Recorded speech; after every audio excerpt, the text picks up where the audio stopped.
So in this video, I go over Taylor series and polynomials. As a warm-up and a look back, let's look at something odd. Suppose you have a basketball, and on top of this basketball I put other basketballs in such a way that the radii is always decreasing, and the radius of the nth ball is going to be 1 over the square root of n. Now, if you want to know the height of this pyramid, it would then equal the sum of the diameters, which is twice the radius, but that would be an infinite series. Notice, though, that would then be a p-series, and the p is a half, so that series would diverge. That means that the object would have infinite height. At the same time, we could wonder what's the surface area of these basketballs if I want to make the object. But that would then be the summation of all the surface areas, and since the surface area of a sphere is 4 pi times the radius squared, you would get this particular sum as an expression to represent the surface area of the entire object. But that is also p-series, where p is 1, so that also diverges. So that you would need an infinite amount of material in order to make such an object. But if you look at the volume of a sphere is 4/3 pi r cubed. So if you replace the r with 1 over the square root of n, you get this summation for the total volume of the object. But that is also a p-series, but this time it's more than 1. The p is more than 1, which means that that series converges. So the volume is finite. So your very first reaction probably will be, well, that's impossible. You can't have an infinite surface area but a finite volume. And yet, here it is. Here's an example where it could be possible. Now, when you say that's not possible, you really mean I've never seen such a thing. And of course you can't, because it would require an infinite amount of surface area. It would have an infinite height. We can't make that. But mathematically, it could exist. We now know from a previous video that a power series within its interval of convergence is a function with derivatives of all orders. But what if we have a function that has derivatives of all orders? Could it be represented by a power series for at least a portion of its domain? And if it could be done, what would that power series have to be? Now, these are the last two questions I mentioned before. We are going to talk about the very last one. What would the power series have to be? And in future videos, we'll talk about, could the function be this power series? Suppose a function equals a power series centered at x equals a. Then the function equals an expression like this, where I've written out the coefficients c sub 0, c sub 1, and so on, and I'm focusing in on the kth degree term. So we have before that all terms that are less than k in degree, and everything after it is at least degree k plus 1. Now, if you take the kth derivative, all the terms that are before the kth degree would then vanish. But anything after the kth degree term, those terms would still have a power on x minus a of at least 1. And if you look at the kth degree term itself, when you take k derivatives of it, each time you take that derivative, you take the power on x minus a and you multiply it to in front. But you also decrease the power. By doing this over and over again, in front of the coefficient c sub k, you would have k times k minus 1 times k minus 2 all the way down to 1. And the resulting power on x minus a would then be 0. So there wouldn't be an x minus a to a power, except for the terms after that first one. But if you then evaluate the whole resulting series at a, all the terms that still have an x minus a to a power in them will now become 0, because you'd have a minus a. So the kth derivative of f at a has to be the kth coefficient in its power series times k factorial. That then tells you the coefficient, or at least the kth such coefficient, for the power series that's supposed to represent this function. Suppose f is a function with derivatives of all orders throughout an interval containing interior point a. The Taylor series generated by f and centered at x equals a is a series of this form. A Maclaurin series of f is a Taylor series just generated by f and centered at 0. Now, there's a very important consequence in the previous theorem I just gave you. I showed you that if you have a function that has a power series, I showed you what its coefficients must be.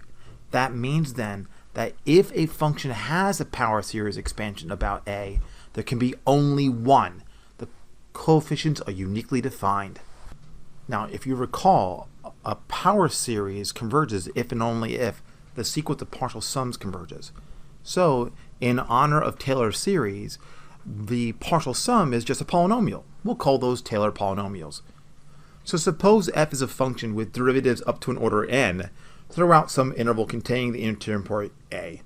The Taylor polynomial of order n generated by f and centered at x equals a is this particular polynomial. Now notice you have the Taylor series and you have the Taylor polynomial. The only thing that's different between the two is that a Taylor polynomial is the series where you stop. So inside every Taylor series is every order of a Taylor polynomial. So inside the Taylor series, you have the Taylor polynomial of order 1, 2, 3, 4, and so on. Let's go ahead and find the Taylor series of f of x equals sine of x centered at 0. This will be called a Maclaurin series. To do so, we need the coefficients, and to do that, we need to have the derivatives of the function up to the nth order. Let's just see if we can find a pattern. So we have the derivative of the sine is cosine, the derivative of that is negative sine, the derivative of that is negative cosine, and so on. If you evaluate all these different functions and their derivatives at 0, you then have a pattern. Notice that the even derivatives, the evaluation is 0, while the odd derivatives give you 1 or negative 1. And in fact, you can show that if you take the nth derivative and evaluate it at 0, it's 0 if n is even, and it's equal to negative 1 to the power of n minus 1 divided by 2. To prove that, though, I would need to use induction. I'm hoping you can just see the pattern by looking at what I've done. So, continuing with that, then if you wanted to know what the polynomial would be, no, that's not right, that polynomial. Let's just start that over. Go ahead. Stop. Did I never stop recording it? I never started recording it. So, to continue trying to find the Taylor series for this particular function, centered at 0, that series would be the power series as n goes from 0 to infinity of the nth derivative of f evaluated at 0 over n factorial times x to the n. But we now have a formula for the nth derivative evaluated at 0.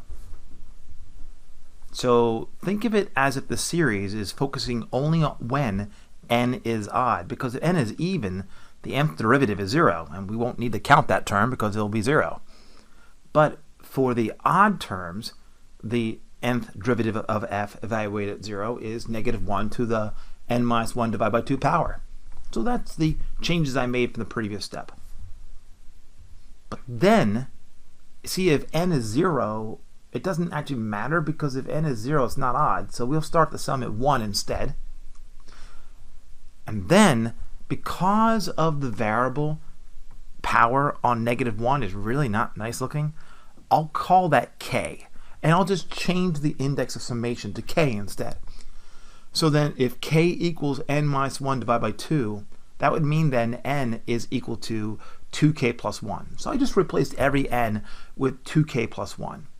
And if n equals 1 is the starting value for the original summation, then k equals 0 would have to be the starting value for the new summation. That then gives you your series. That's the power series that's generated by the sine of x. Now be careful, we don't know if this equals the sine of x. It's just the series generated by it. If there is a power series for sine, it's got to be this. But that doesn't mean that this is the sine of x. So if you wanted to, you could then look at, say, only the first two terms. Notice that's a polynomial of degree 3, and that would then be the Taylor polynomial of degree 3. You could also instead look at the polynomial of the degree 5, which would be that. Now, this power series has its own domain. That's the interval domain. It'd be nice if this power series domain is the same as the domain of sine. After all, if we want them to be equal, we hope their domains are the same at least. So we can check that by using the ratio test. Here I am using the normal ratio test of the division of two successive terms of this power series in absolute value as n goes to infinity.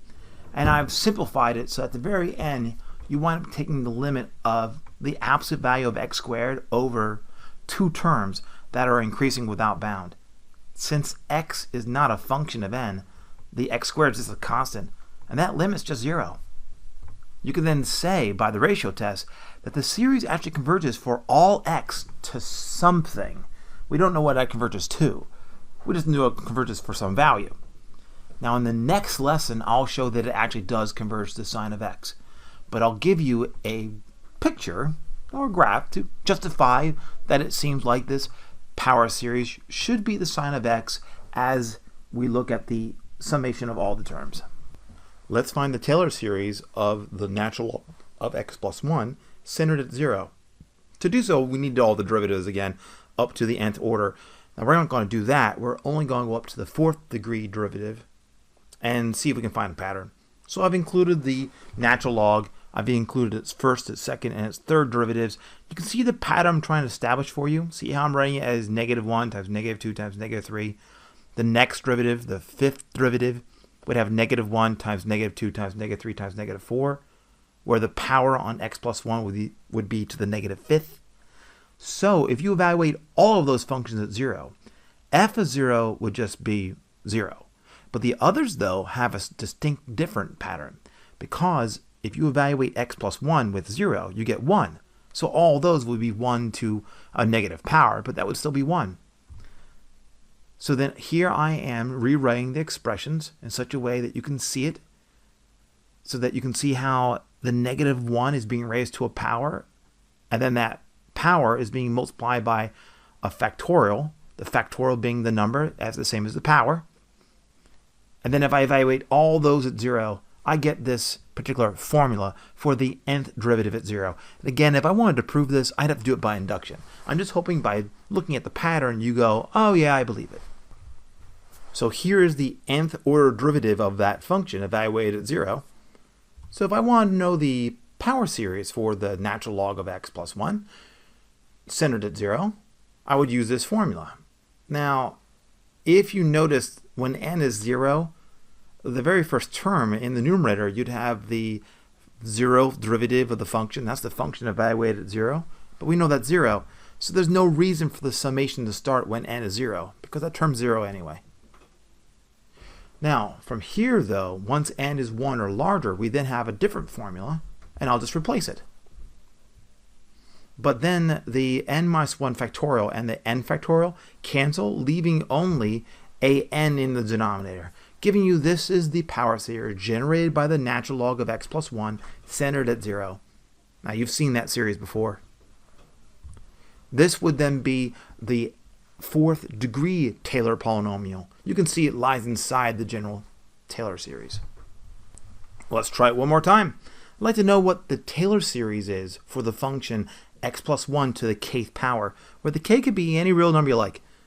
Now, once again, I'm including the function, its first derivative, its second derivative, and I'm actually trying to write down a general formula for the nth derivative, so it's easy for you to see how to evaluate it when we plug in 0. Doing so, notice that if you look at the first expression and evaluate just the function at 0, the answer is just 1. But if you look at the first or later derivatives, when you evaluate it at 0, you get a product of this form. And the number of factors depends upon the order of the derivative. So here is the nth order derivative of the function evaluated at 0, as I've given it to you in the previous slide. Now, for simplicity's sake, we're going to introduce a new notation to make this a little bit simpler to look at. So if you look at the function evaluated at 0, of course that's 1. And if you look at 0 factorial, that's also 1. So we'll write that as k choose 0 in this notation. If you look at the nth derivative evaluated at 0 over n factorial, that being the coefficient in front of the nth degree term in the power series, that would then equal to this particular product divided by this other product. We'll then say that that particular division is the same as k choose n, and that's only if n is greater than or equal to 1. With these notations, the power series then is given as the series as n goes from 0 to infinity of the nth derivative of f evaluated at 0 divided by n factorial times x to the n. But the coefficients are, now that I've defined it this way, in terms of these k choose somethings. So you can write it that way. This is called the binomial series. Now, in order to use the binomial series, you need to know how to compute the binomial coefficients.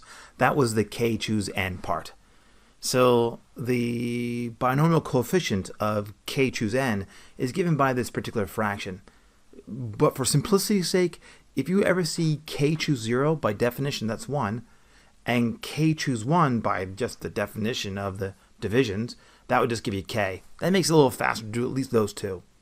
Also, if k and n are both integers, both positive, and n ever is larger than k, then the binomial coefficient is actually 0.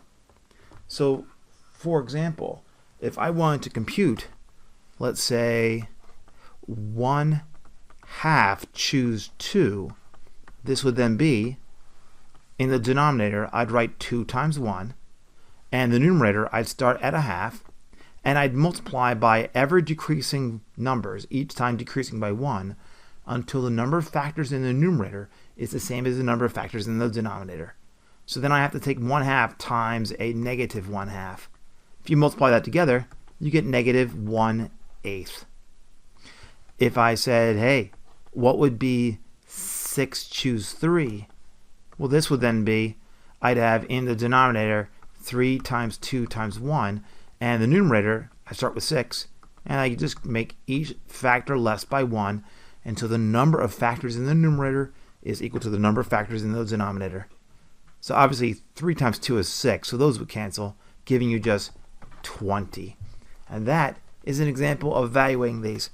Now you can even do it if k is negative, but the only thing it requires is that the n, that's got to be an integer, or this doesn't make any sense. Now, if you compare these two binomial coefficients, it winds up being that the coefficient on the left actually has an additional multiplication in the numerator and an additional factor in the denominator. And that would be these two things. This is very useful in order to compare the coefficients for later. Now, just to show you, if you were to look at, let's say, 6 choose 4, that would then be 6 times 5 times 4 times 3 all over 4 times 3 times 2 times 1.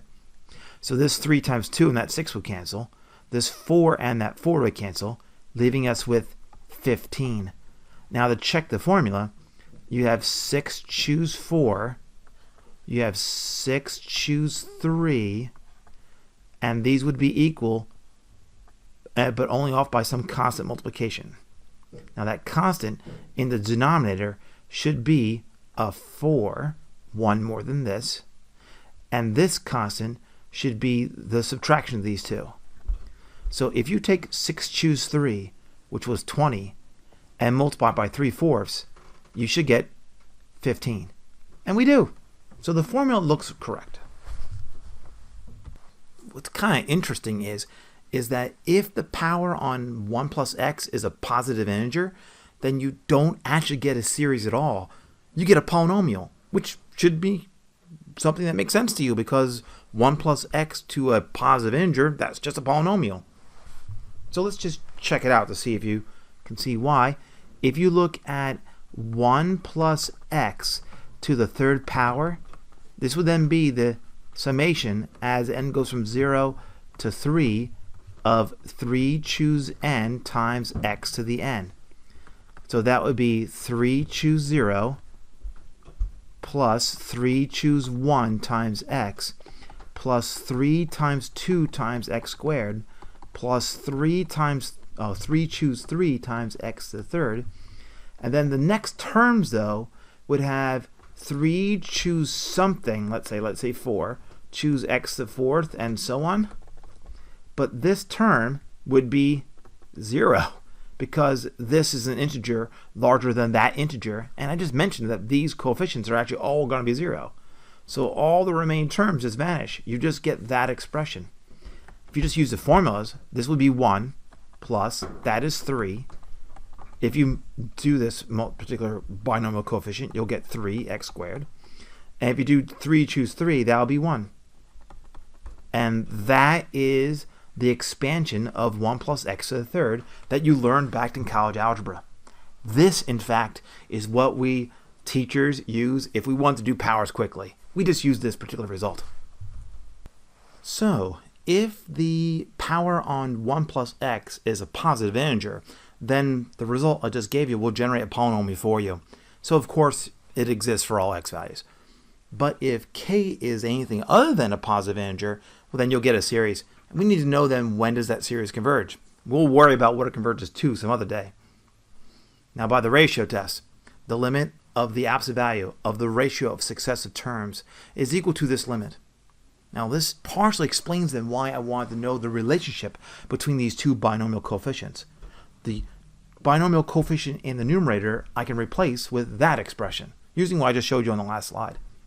But then the binomial coefficient of k choose n cancels, and the x to the n's cancel, leaving only a single x, giving you this limit. And since n is going to infinity and k is a constant, the limit of k minus n over n plus 1 just goes to 1. So the limit is the absolute value of x. Therefore, by the ratio test, we know that as long as the absolute value of x is less than 1, the series will converge absolutely to something, and it will diverge if the absolute value of x is greater than 1. Unfortunately, though, when it's 1 or negative 1, we really need to know what k is in order to figure out if it converges or not. But we know at least that the binomial series, that thing converges within negative 1 to 1. Let's use what I just showed you to find the Maclaurin series for the function 1 over x plus 1.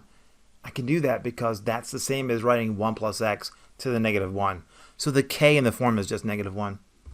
So I have the series as n goes from 0 to infinity of negative 1 choose n times x to the n. Now, if I just expand that out, I would get this expression. All I have to do is then evaluate the different binomial coefficients. Remember, k choose 0 is just 1. K choose 1 is just k. The others, they'll all need the formula. So we have at least that the first term is 1, and then minus 1 times x, that's minus x. The next term is negative 1 times negative 2, all over 2 times 1 times x squared. And the next one would then be in the denominator, negative 1 choose 3. Because it's choose 3 in the denominator, I have 3 times 2 times 1. And the numerator, I start with negative 1, I decrease it by 1, and multiply all these factors together until the number of factors in the numerator is equal to the number of factors 3 in the denominator. When I do all that and I simplify, we get that. That would then be a Maclaurin series for 1 divided by x plus 1. Now notice, I'm claiming that they're actually equal. I don't know that yet. I know that this is the Maclaurin series for this function. That does not mean they're equal. But, do you recall this particular power series? We already verified that this one's true. Notice, all I need to do is take this power series and replace the x with negative x, and I'll get the one above it. So, the Maclaurin series is actually the same as the function 1 plus x, as long as x is less than 1 in absolute value.